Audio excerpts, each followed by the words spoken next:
Hi there guys, I'm Nikhil from GreedyTech, and in this video, I'll be showing you all the best features of the iQOO Z5. By the way, I've already posted a dedicated video for the tips and tricks section where I've talked about many things which I won't be covering in this video. So definitely check out that video as well, link will be in the description. Now with that said, the most highlighting feature about this phone will start off with its performance. This phone sports a Snapdragon 778G processor with Adreno 642L GPU, with up to 12GB of LPDDR5 RAM and up to 256GB of UFS 3.1 storage. These are the benchmark scores. This is definitely one of the best phones in terms of performance in this price segment. Obviously, it's going to be great for regular usage and even for people who like a lot of gaming. Next best thing about this phone would be its cameras. On the rear, it has a triple camera setup with a 64MP primary camera with GW3 sensor with f1.79 aperture. For selfies, we get a 16MP camera with f2.45 aperture. These are some sample shots.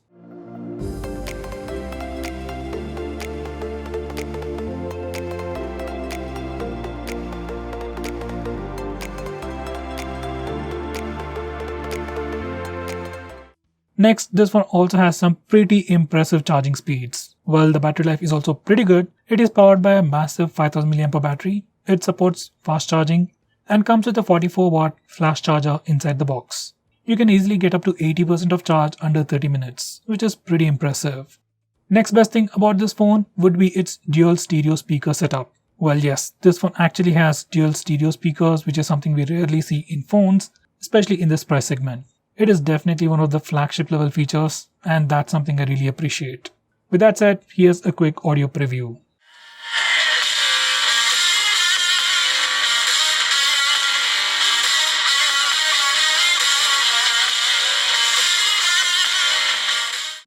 Next, this one also has a pretty impressive display. It has a 6.67-inch Full HD Plus display with 120Hz screen refresh rate. Well, it's not an AMOLED display, but still it's a pretty good panel and looks pretty impressive. Next, it has a side-mounted fingerprint scanner. Well, it's not something really impressive. It has it, it works really well, and the performance is pretty good. Here's a quick demonstration. Next, we also have the face unlock feature on this phone, and that works really well. In good lighting conditions, low lighting conditions, and even in complete darkness, it is pretty fast. Obviously, in good lighting conditions, it is definitely much more faster than when compared to low lighting conditions and complete darkness. But anyway, face unlock really works very well, and you can use it in all lighting conditions without any issues, which is something I rarely see on other phones. Next, we have a new feature called Ultra Stable Video Mode, and just like the name suggests, it's an extra video mode where you can further stabilize the footage. Here's a quick sample footage.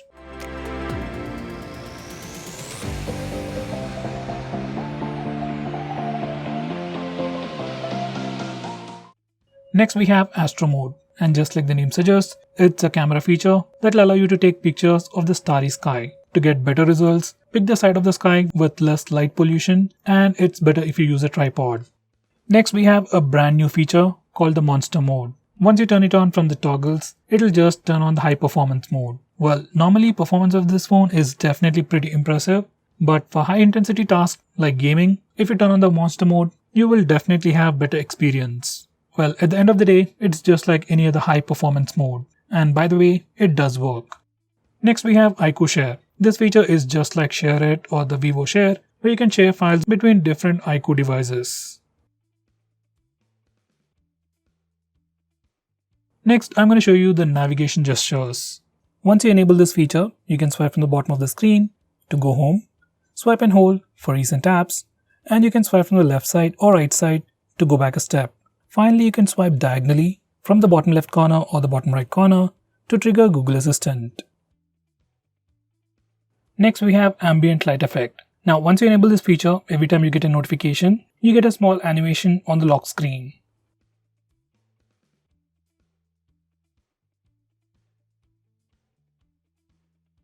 Next, we have a super wide angle camera mode, and it does take some pretty wide angle pictures. These are the sample shots.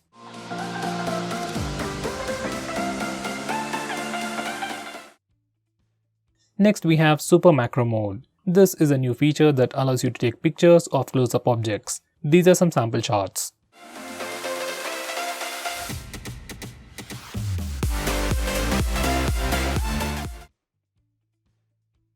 Next, we have a dedicated night mode for the rear camera, and this is the camera interface. As of now, night mode isn't all that impressive, but might improve with a future update. These are some sample shots.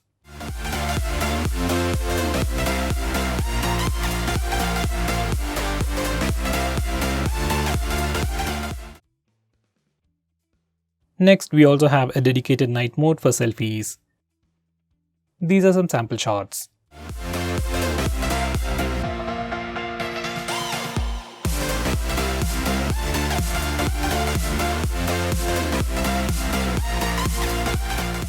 Next, we also have some new motion autofocus tech on this phone.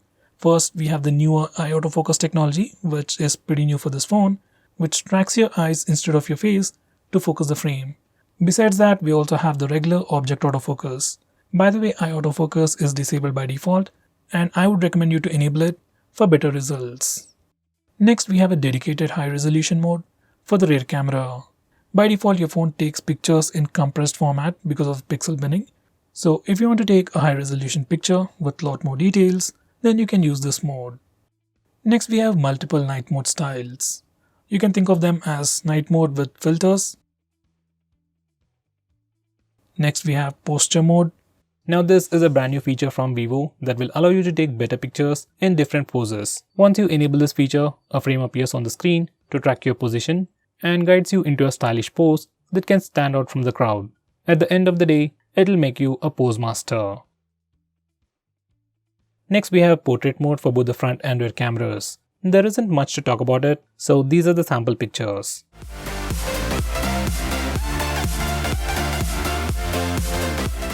Next, we have short refocus. Unlike the regular portrait mode, this phone has a feature called short refocus, where you can actually select the focus point and change the amount of background blur effect you want before taking a picture. And even after taking a picture, you can change the focus point and the amount of background blur effect you want from the stock gallery application. Now going on next, this phone even has face beauty mode.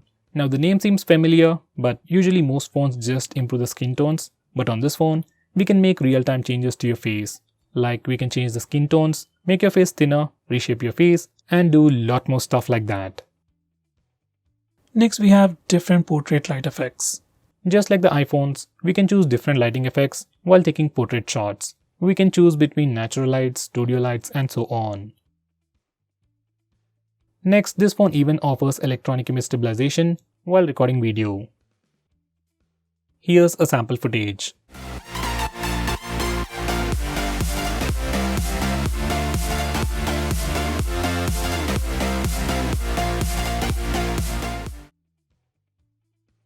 Next, we have slow motion video recording or slow-mo.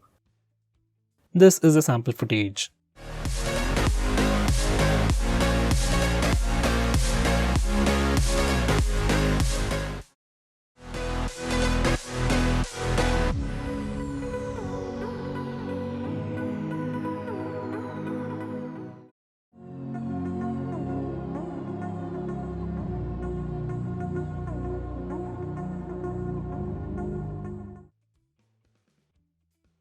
Next, we have AR stickers. Using this feature, we can add stickers to our face. There are a few pre-installed ones, and you can take some pretty funny looking pictures with them.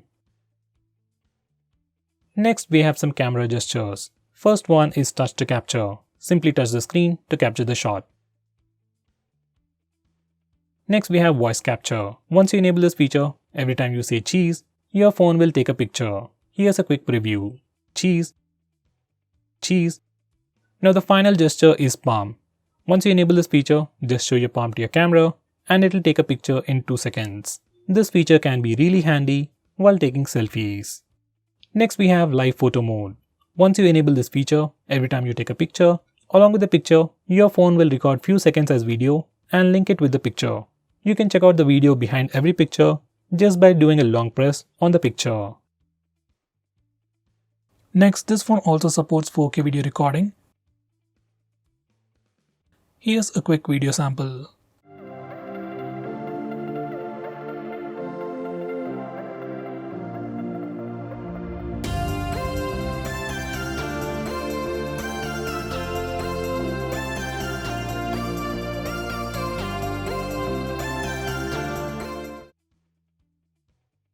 Next we have Ultra Game Mode.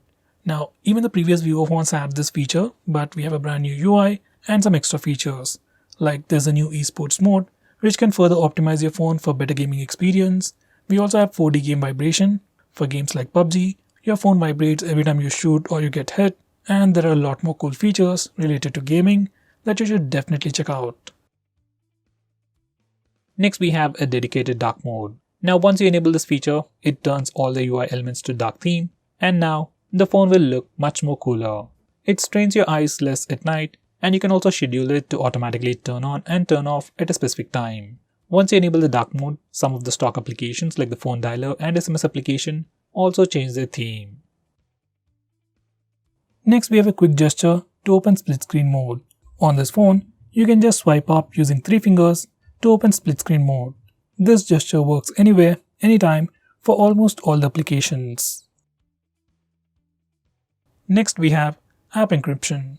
For the first time when you open it up, it'll ask you to set up a password, and then select the applications that you want to lock. We can also unlock the locked applications using the password or the fingerprint scanner, or even by using the Face Unlock feature.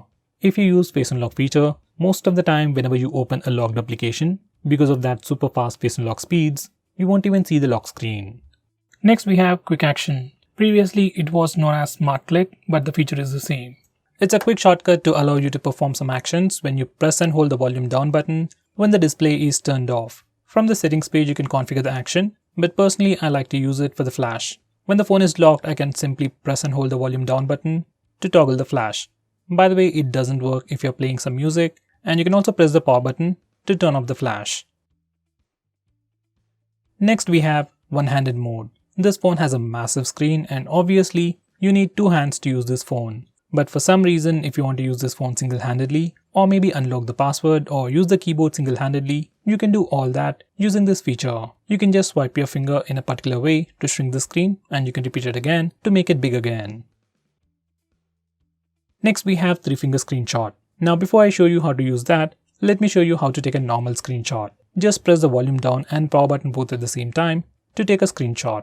Now this particular trick is pretty simple and works with almost all the Android phones. Now coming back to the 3-finger screenshot, simply enable this feature and swipe down using 3 fingers to take a screenshot. Personally, I love this feature, and if you're someone who takes a lot of screenshots on your phone, then this can be really useful. Next, we can also take a long screenshot on this phone. To take a long screenshot, first you need to take a regular screenshot. You can either use the button or the gestures. Once you take a screenshot, you'll get a preview. Just tap on the long screenshot option. Now just scroll the page to take a longer screenshot. Now going on next, I'm going to show you how to stop or allow applications from running in the background. By default, this phone is configured to kill all the applications that are running in the background after some time. But for some reason, if you don't want some applications to be killed, say like WhatsApp or Facebook, you can whitelist those applications from here. Next we have Auto Start Management. When you kill applications from the Recent Apps page, some applications restart automatically and then they run in the background.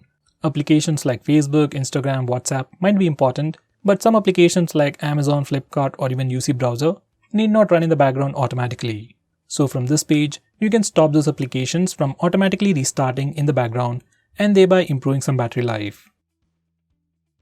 Next we have Gamespace. Now this is an application that simply lists all the games that are available on your phone in a pretty cool user interface. It also gives you complete stats of your gameplay, like how long you have been playing the game, how much data it has consumed over Wi-Fi or mobile data, and more information like that.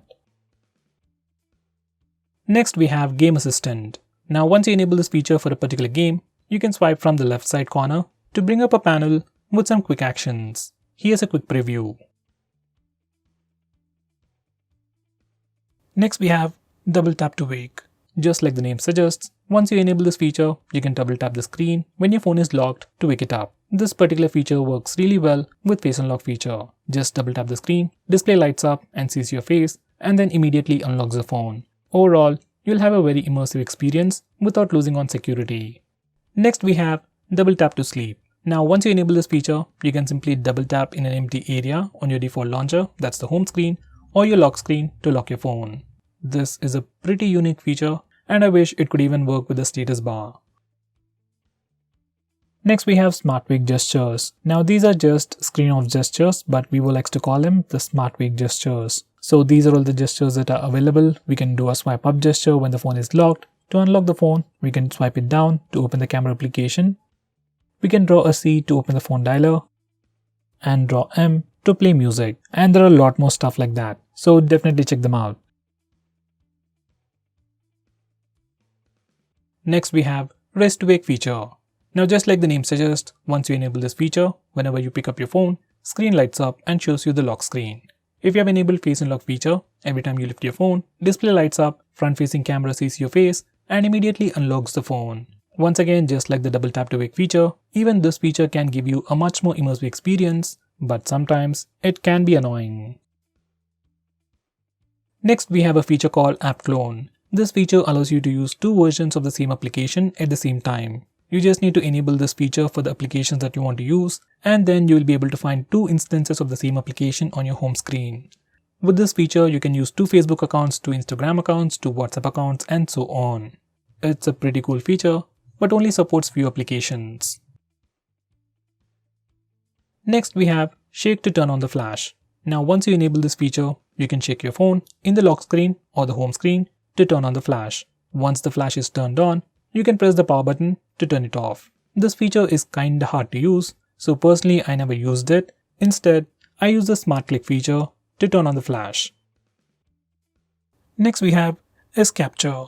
I've already shown you how to take a regular screenshot, long screenshot and the 3-finger screenshot, but this phone still offers a lot of things related to screenshots. We can access the Super Screenshot feature from the toggles, and once you select it, you get a lot of options. We can take a long screenshot, rectangular screenshot, we can even record the screen and take some funny screenshots as well. This is something you should definitely check. Next we have Flashlight Notification. Once you enable this feature, every time you get a call or a message, LED light or the flashlight on the back flickers, giving you a visible indication. Next we have Easy Touch, which is like a floating bubble just like on the iPhones, with some additional options. You can tap it once for additional options. You can also choose a custom action for double tap, like going back, going to the home screen, or pulling down the notification bar. This feature is exactly like the floating bubble on the iOS. Next we have Eye Protection Mode. According to a research, using smartphones, tablets or anything that emits a blue light will affect your sleep. So once you enable this feature, it puts a warm tint on the screen and filters the blue light. You can also change the intensity of the tint to make the display look more warmer or a little bit lighter. You can also schedule it to automatically turn on and turn off at a specific time. Next we have Face Beauty for video call. Now this is kind of a unique feature that's available on this phone that will allow you to use Face Beauty mode while making video calls, especially for apps like WhatsApp and Skype. Next we have Task Timer, which has features like Schedule Power On Power Off, Schedule Vibration Mode, Aeroplane Mode and Countdown Vibration, where the touch vibration will be turned on for custom time. With Schedule Power On and Off, you can set a time for the phone to power on and power off automatically. Next we have a feature called Network Management, where we can disable internet access to applications over Wi-Fi and mobile data. Normally most people won't be using this feature, but if you're someone who wants absolute control over your phone, or maybe you don't want applications to access internet, you can use this feature and block internet access to those applications. Next we have Digital Wellbeing. This is a feature from Google which tracks all your usage and gives you complete analysis of which apps you're using more. You can also use this feature to restrict your own usage to have a healthy digital life. Next we have Bedtime Mode. Now this feature is part of Digital Wellbeing, which can help you sleep faster at night. Using this feature, we can schedule your phone to turn on Grayscale Mode and Do Not Disturb Mode at a specific time. Grayscale Mode makes your display white and black, and Do Not Disturb Mode just makes your phone more silent. And overall, it helps you sleep faster at night. So guys, these are all the features offered by this phone. If I missed out on anything important, do let me know by commenting below this video, and definitely check out my video on the tips and tricks section. Link will be in the description. By the way, if you're planning to buy this phone, use the link in the description. It always helps the channel. If you want us to make any specific video, tweet out to us with the hashtag AskGreedyTech on Twitter and we will try to make it as soon as possible. I'm Nikhil from GreedyTech signing off. Have a nice day.